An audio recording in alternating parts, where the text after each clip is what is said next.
歡迎收聽線上兒童廣播節目《懶瞓豬講故事》。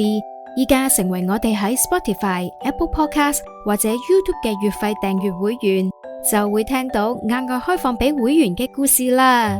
今日要講嘅故仔係小小發明家拉鏈，作者阿粒。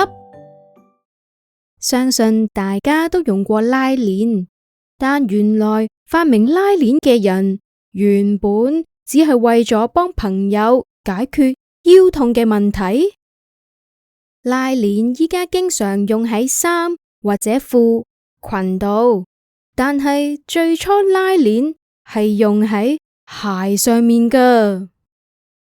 喺百幾年前，有一個美國人叫賈德森，佢原本係一個專門賣嘢嘅人，但係佢因為工作嘅關係，開始發明好多唔同嘅嘢，因為賈德森我希望有一日可以賣自己發明嘅物品。於是賈德森開始研究有關車嘅發明，仲申請咗10幾個有關車嘅專利添。